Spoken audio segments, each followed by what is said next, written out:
What if the gods of ancient history were not myths at all, but visitors from the stars? Across the world, massive stone monuments whisper the same impossible secret. They were not just temples. They may have been gateways. And if they were once opened, the most terrifying question is this: could they open again?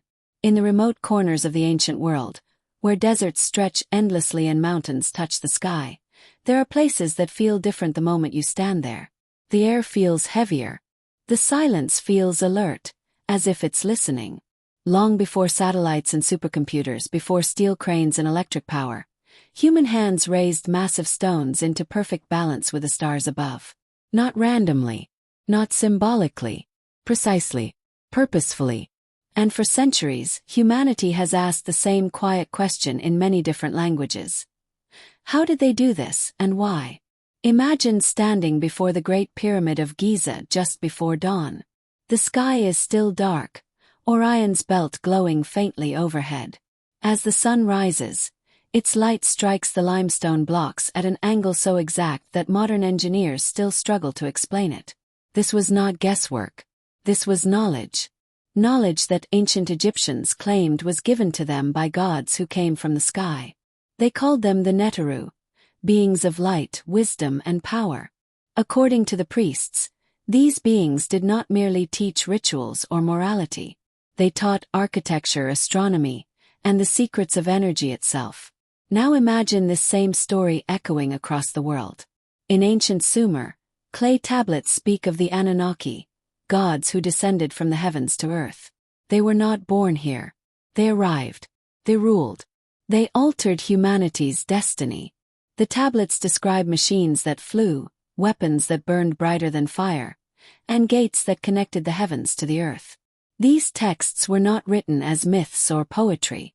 They were written as history, records, instructions, warnings. One tablet speaks of a place where the sky and the ground meet. Another describes a door that could only be opened at the correct time, when the stars were in the right position. To modern readers it sounds like fantasy, but to ancient scribes it was reality. Across the ocean in Central America, the Maya built pyramids that align perfectly with celestial events. During the equinox at Chichen Itza, a serpent of light slithers down the steps of the pyramid, created entirely by shadow and sunlight. The Maya said this was Kukulkan, the sky god, returning through the sacred structure. They believed their pyramids were not tombs but living machines, tools designed to communicate with the heavens. And then there are the stones themselves. At Baalbek, in modern-day Lebanon, stones weighing over 1,000 tons were lifted and placed with such precision that even today's cranes would struggle to move them. At Pumapunku in Bolivia, stone blocks are cut with angles so perfect they appear machine-made. The local legends say the gods built the site in a single night, using sounds that moved stone like water. Vibration, energy. Ancient cultures across the globe spoke of a hidden force that could shape reality itself. The Egyptians used sacred chants. The Tibetans used harmonic tones. The Vedic texts of India describe weapons powered by vibration and light, and flying vehicles called vimanas that traveled between worlds. Different continents, different languages, the same ideas. Could this be coincidence? Modern scientists often say these civilizations were more intelligent than we give them credit for. And that may be true. But intelligence alone does not explain how massive stones were transported across impossible terrain, lifted into place without visible tool marks, and aligned with stars that require advanced astronomical calculations. Calculations that demand long-term observation, mathematical systems, and an understanding of Earth's position in space. Unless someone helped. Consider this. Ancient people did not believe their gods lived in another realm of imagination. They believed the gods lived somewhere specific, above the sky among the stars. The heavens were not spiritual metaphors. They were destinations. And the structures left behind may not have been built to worship the gods, but to welcome them. Gateways. Places where worlds touched. The Great Pyramid has no inscriptions, no hieroglyphs explaining its purpose. Inside, there are chambers that serve no burial function. Narrow shafts point directly toward specific stars, including Orion and Sirius, stars deeply associated with gods and creation myths. Why would a tomb need star alignment? Why would a burial site function like a cosmic map? Unless it wasn't a tomb. Unless it was a machine designed to open something. Ancient legends warn that these gateways were dangerous. They required exact timing, exact knowledge. Used incorrectly, they could bring destruction instead of enlightenment. That is why the knowledge was hidden, passed down only to select priests, eventually lost as civilizations collapsed, burned, or were erased by time. But what if the knowledge was never truly lost? What if it was buried? Modern scientists now study ley lines, natural energy grids that crisscross the Earth. Strangely, many ancient monuments sit directly on these lines. Stonehenge, Machu Picchu, the Great Pyramid, Easter Island. As if someone long ago mapped the planet's energy and marked key points with stone. And now, as technology advances, as quantum physics begins to speak of dimensions, portals, and parallel realities, ancient stories suddenly sound less like fantasy, and more like forgotten science. So the question is no longer whether ancient people believed in gateways of the gods. The question is this: did they build them? And if they did, were those gateways meant for humans to ascend to the stars? Or for something else to come back? Part 2. The deeper scholars dig into ancient records, the more uncomfortable the discoveries become. What once seemed like symbolic language begins to read like technical description when viewed through a modern lens. The priests, scribes, and keepers of knowledge did not speak like dreamers. They spoke like witnesses. In temple after temple, across continents that supposedly had no contact with each other, the same warning appears again and again. The gateways must not be opened without permission. In Sumerian texts, the Anunnaki are described not just as gods, but as rulers who demanded obedience. One tablet tells of a human worker collapsing from exhaustion, crying out that the labor was unbearable. The gods argued among themselves, and eventually decided to create a new being, humans, to carry the burden for them. To a modern reader, this sounds disturbingly like genetic engineering. The text uses words that translate loosely to mixing essence and shaping life. Not magic words, process words. A Sumerian priest once wrote, "They descended in brilliance. Their voices were thunder. Their eyes shone like the sky." These were not poetic metaphors meant to inspire worship. They were attempts to describe something unfamiliar using the only language available.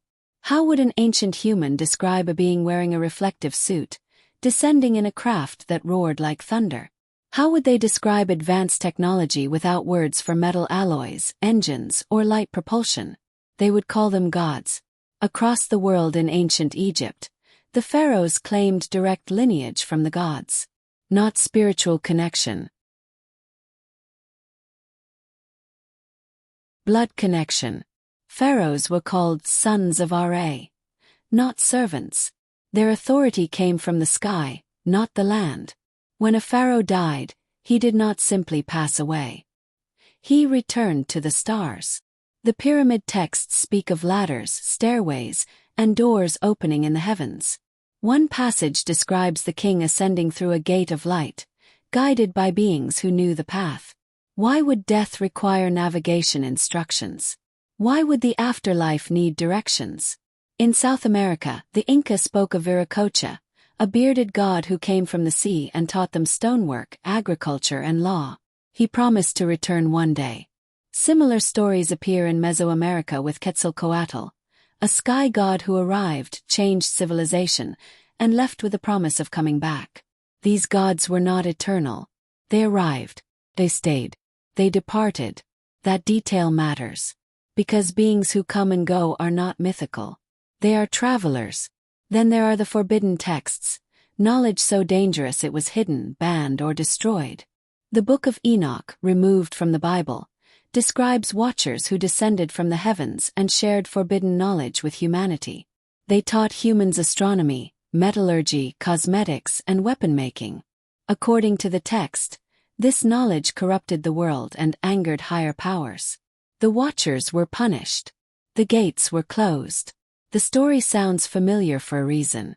It mirrors the warnings found in Sumerian, Egyptian, Hindu, and even Native American traditions. Knowledge from the sky brings progress, but at a cost. Humans were not ready. Or perhaps humans were never meant to have it. In ancient India, the Mahabharata describes weapons that could burn cities, poison land, and turn water undrinkable. Survivors were warned not to touch the dead, not to drink the water, not to remain in the area. Their hair fell out. Their skin burned. These are not the effects of swords or arrows. These are descriptions that sound eerily similar to radiation sickness. And then there are the Vimanas, flying vehicles described in detailed texts, including materials, controls, and even flight paths. Some passages mention travel between worlds. Others describe battles in the sky. To dismiss these accounts as imagination becomes harder when the same themes appear everywhere. One civilization forgets. Another remembers. And another writes it down again. Modern archaeology often avoids these questions because they blur the line between science and belief. But even mainstream researchers now admit something is wrong with the accepted timeline. Human progress was not gradual. It leaped forward suddenly. Agriculture, writing, mathematics, architecture, all appeared within a surprisingly short span of time. As if someone flipped a switch. Or opened a door. The gateways themselves may not have been physical doors in the way we imagine. They may have been energy-based, activated by sound, frequency, and celestial alignment. Ancient chants were not prayers, they were instructions. Stone circles were not gathering places, they were resonance chambers. Pyramids were not monuments, they were amplifiers. Everything had to be precise. That's why the stars mattered. The sky was the key. And then something changed. The gods left. The instructions stopped. The knowledge fragmented. Civilizations collapsed. And the gateways were sealed, either intentionally or through neglect. But legends say they were sealed for a reason. Some stories say the gods left because humans became violent. Others say humans tried to use the gateways without permission. A few darker legends suggest that something else came through, something that was not meant to enter this world. In Hopi tradition, there are stories of previous worlds destroyed after humans misused sacred knowledge. In Mesopotamian texts, floods are described not just as natural disasters, but as corrective actions. Resets, clean slates. If gateways exist, they are not toys. They are thresholds. And thresholds work both ways. Today, scientists speak openly about wormholes, quantum tunneling, and multidimensional space. Governments quietly study unidentified aerial phenomena that move in ways our physics cannot explain. The language has changed, but the mystery has not. What if the ancient world was not primitive, but post-catastrophe? What if they were rebuilding from something lost? And what if the gateways were never destroyed? Only sleeping, waiting. Part 3. The idea that these gateways were sealed, and not destroyed, becomes even more unsettling when we look at what modern science has quietly begun to uncover. In recent decades, researchers, engineers, and even governments have stumbled onto discoveries that seem to echo ancient knowledge with uncomfortable accuracy. And unlike myths carved in stone, these findings are happening now. In the early 20th century, Nikola Tesla made a statement that went largely ignored at the time. He said, "If you want to find the secrets of the universe, think in terms of energy, frequency, and vibration." To most people it sounded philosophical. But to those who study ancient structures, it sounded familiar. Ancient civilizations didn't speak of electricity, but they spoke of life force. They didn't say frequency, but they used chants, drums, and harmonic tones. They didn't say vibration, but they built structures that resonated with sound. In the Great Pyramid, acoustic tests have shown that certain chambers amplify specific frequencies. When sound is produced inside, the entire structure vibrates in a controlled way. Similar effects are found at ancient temples in Malta, where a human voice can cause stone walls to hum. In Peru, shamans still use sound rituals inside stone chambers, claiming the walls respond. as if the stone itself is listening. Then there is CERN, the world's most powerful particle physics laboratory. Officially, it studies the building blocks of matter. But at its core, CERN smashes particles together at near light speed to glimpse what lies beyond our physical reality. Scientists there openly discuss extra dimensions, hidden universes, and temporary microportals that appear and vanish in fractions of a second. When a journalist once asked a physicist whether their work could open something dangerous, the response was careful but telling: "We don't know what we might discover." That uncertainty echoes ancient warnings. Across the globe, satellite imaging has revealed anomalies near ancient sites. Magnetic disturbances, unexplained radiation spikes, and energy patterns that do not match natural geology. Stonehenge, compasses behave strangely. At Mount Kailash, climbers report time distortion, aging rapidly during ascent, then returning to normal upon descent. Pilots flying near certain ancient locations have reported instrument failure. Coincidence, skeptics say. Patterns, others reply. Perhaps the most disturbing discoveries come from classified military encounters. Unidentified aerial phenomena, now openly acknowledged, move without visible propulsion. They accelerate instantly. They change direction without inertia. Their movements resemble something not flying through air, but slipping through it, like something transitioning between spaces. Ancient texts often describe gods appearing suddenly, vanishing instantly, or stepping through light, not arriving, peering, as if they were crossing a boundary rather than traveling a distance. And then there are the whistleblowers. Former intelligence officers have quietly claimed that certain ancient sites are monitored not for tourism, but for activity. They speak of sensors buried near pyramids, stone circles, and underground temples. The reason, they say, is not superstition. It's precaution, because something reacts. In the mid-1900s, engineers working near the Great Pyramid reported unexplained electrical phenomena. Tools malfunctioned. Equipment failed. One researcher claimed to have seen light flickering inside sealed chambers. The report was buried. Funding was cut. Access was restricted. Not because nothing happened, but because something did. The same pattern repeats at Göbekli Tepe, the world's oldest known temple complex. It predates civilization as we know it. Its builders should not have existed according to accepted history. And yet it does. Perfectly carved stone pillars, arranged in circles, aligned with celestial bodies. And then, for reasons still unknown, it was deliberately buried. Not abandoned. Buried. As if someone wanted to make sure it was never used again. The question becomes unavoidable. Why would ancient people, who invested enormous effort into building these structures, intentionally cover them up? Unless they were afraid. Ancient legends say the gateways could only be opened when Earth, stars, and consciousness were aligned. That the wrong intention, the wrong frequency, could attract destructive forces. Some texts describe guardians, beings tasked with ensuring the gates remained closed until humanity was ready. Ready for what? Perhaps contact. Perhaps responsibility. Perhaps truth. Modern humans now stand at a dangerous intersection. Our technology is catching up to our curiosity, but not necessarily our wisdom. We can manipulate energy, split atoms, and peer into other dimensions. Yet we still struggle with war, greed, and fear. Ancient stories suggest this imbalance is what caused previous collapses. What if history is not a straight line but a loop? Vice, contact, knowledge, misuse, collapse, repeat. Some researchers believe ancient civilizations may have been far more advanced than we are, but destroyed themselves by opening doors they could not see. Survivors passed down warnings disguised as myths, hoping future generations would listen.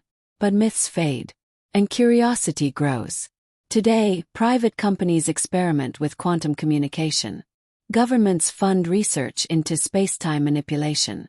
Artificial intelligence accelerates discoveries faster than human ethics can keep up.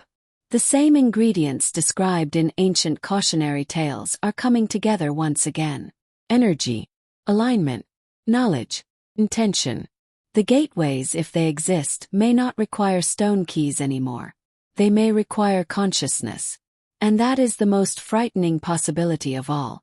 Because if these gateways respond not just to technology but to awareness, then humanity may be closer to opening them than we realize.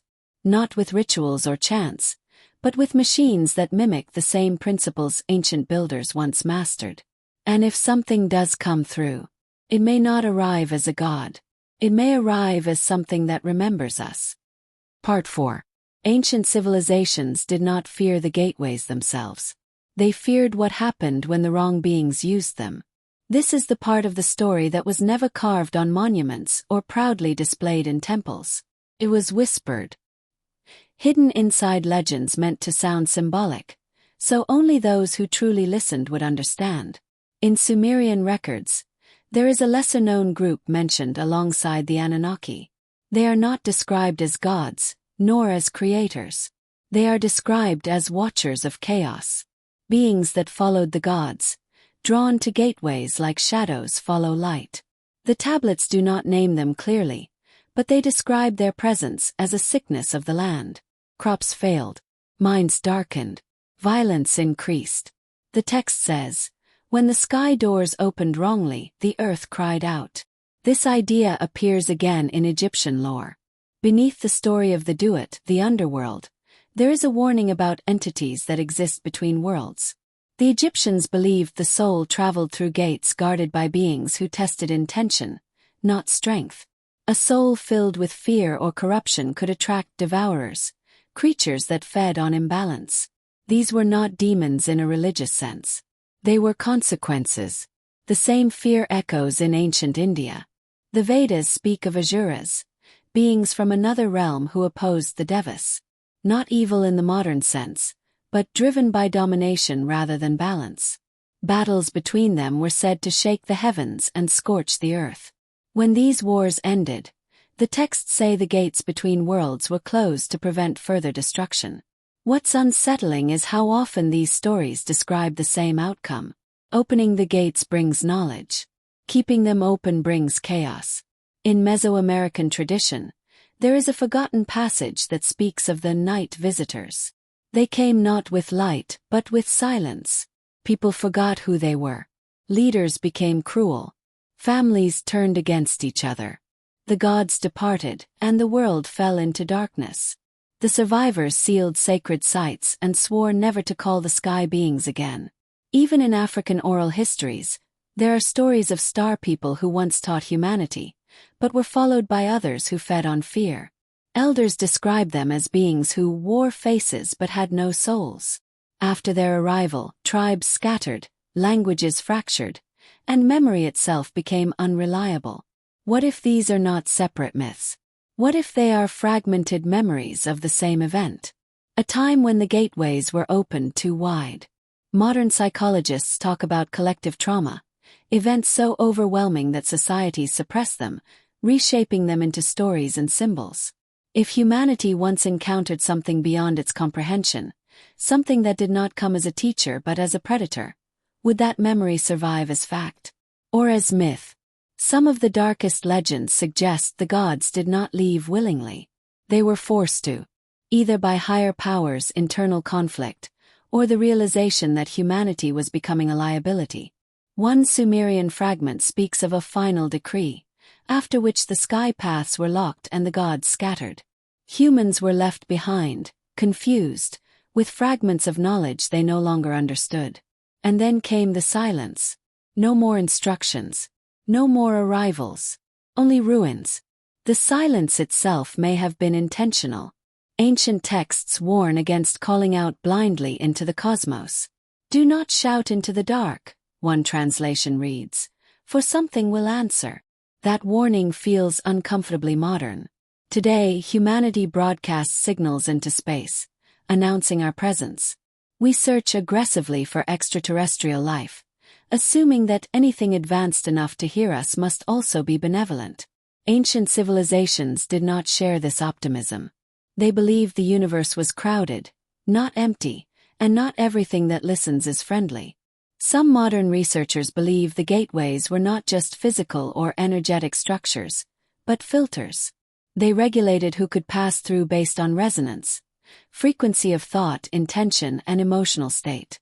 A civilization driven by balance could use them safely.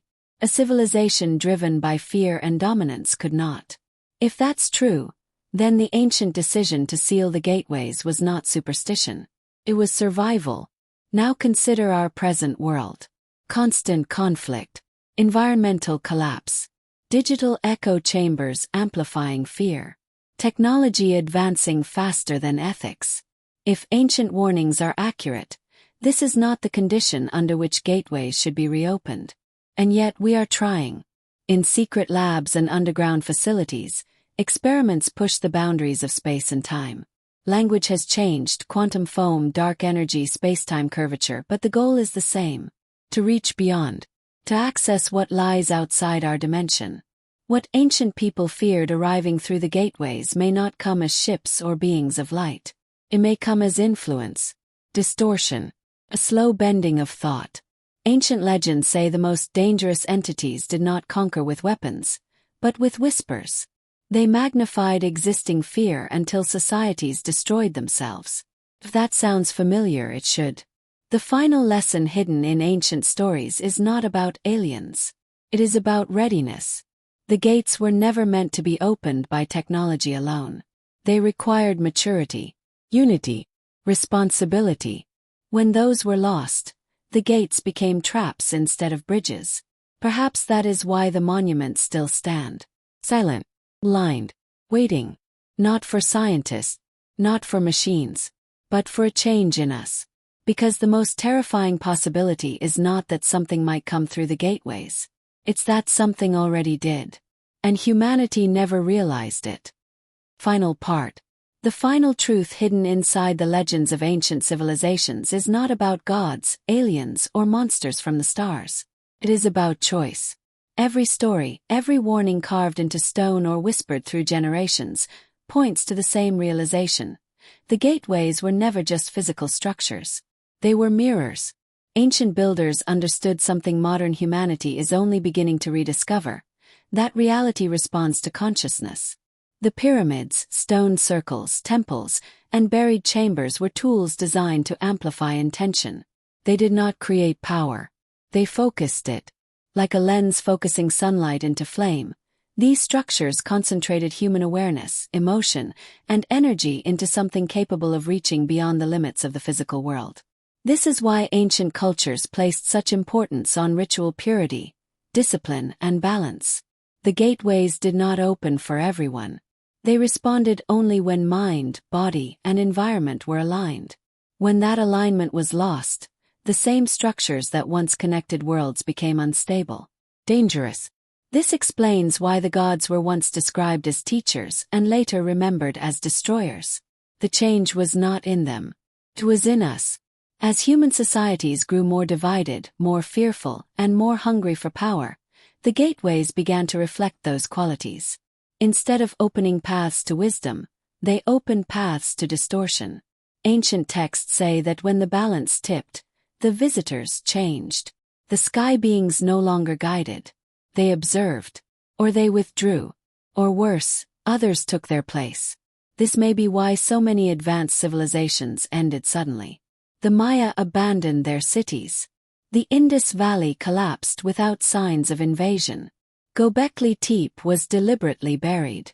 Knowledge was not lost through ignorance. It was hidden through wisdom. A final act of protection. The elders knew something future generations might forget.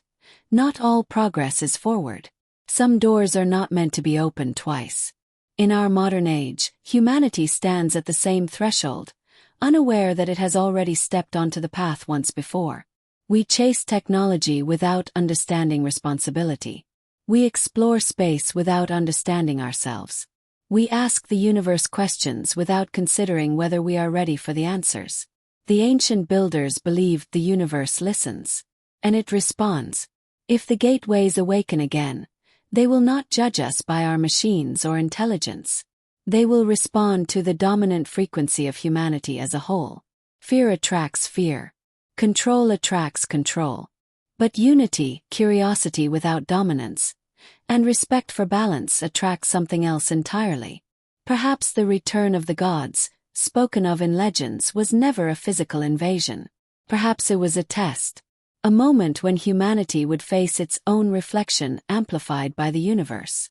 The gateways still stand because they are not broken.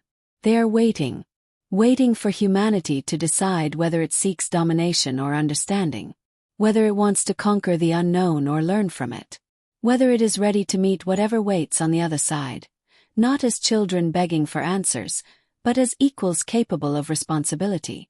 The ancient world left us clues, not instructions, warnings, not commands. They trusted that one day, we would be wise enough to choose differently. Because if the gateways open again, they will not bring salvation or destruction by themselves. They will simply reveal who we truly are. And the most powerful question is no longer whether the gods will return. It is whether humanity deserves to meet them again. If this story made you question everything you thought you knew about the ancient world, then remember this. History is not just behind us, it's watching us. The stones are still standing. The stars are still aligned. And the silence between them may not be emptiness, but patience. If you believe humanity is more than an accident, if you think the universe may be waiting for us to grow into something greater, then this story isn't finished yet. Subscribe for more mysteries hidden in ancient history, lost civilizations, and truths buried beneath time itself. And before you leave, tell us in the comments, do you think the gateways were meant to connect us to the gods, or to protect us from what lies beyond?